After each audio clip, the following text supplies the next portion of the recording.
Hello everybody and welcome to hole number 6, a part 5 in the Festive Cup Tournament, one of the city parks.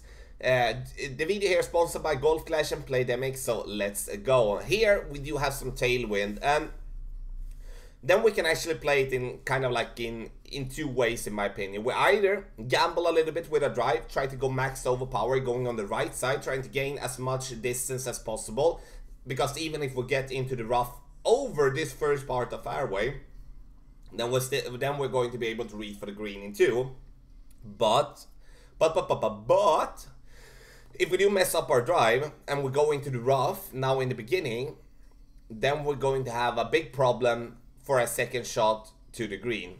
This one should be working if we're not having a massive headwind, but I rather want to play this one a little bit safer, so we do know for certain that we from fairway can reach to the green in two. Playing this one with 6 bars of topspin, and if you do have a driver that do not have 6 bars of topspin, then you play with max topspin that you do have. We're going to aim at the just at the end of this cliff here, and we're going to add 20%. So we're going to add 20% to our adjustment here, and I'm playing this one to get to as close to the rough on the right and on the top as possible here. You see, I'm just hitting the edge here. We're coming in very nicely, taking the right route, rolling down here. This is very close, but this is absolute ultimate from where we want to be for approaching the green in two.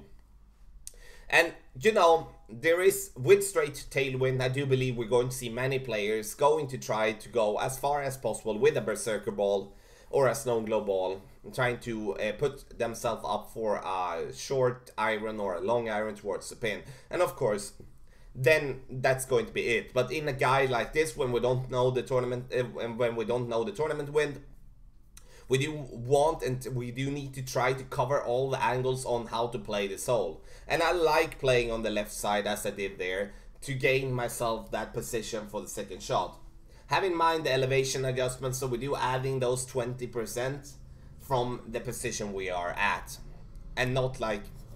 And now our opponent makes what he can do, putting himself to the right side of the green by just playing a conservative rough iron with that headwind. You can see here now we do have the sniper level 10. I would prefer that you do actually have a big dog or a cataclysm here if we do have headwind, because then we're going to have a problem with the yards that we do have with the sniper. Then we need to overpower, etc, etc. So if we do have tailwind, we do have crosswind, and we know for that fact that we're not going to have headwind for the second shot, then we are going to play with the sniper. Other than that, we're going to play with the cataclysm, or we're going to play with the big dog, or we can play with a very upgraded guardian. And you can see we're bouncing up nicely to the pin and take that eagle and be happy with it. This will not be a general albatross hole, yeah, for sure. So this video is sponsored by Golf Clash and Playdemic, so I want to wish you the best of luck in the Festive Cup Tournament.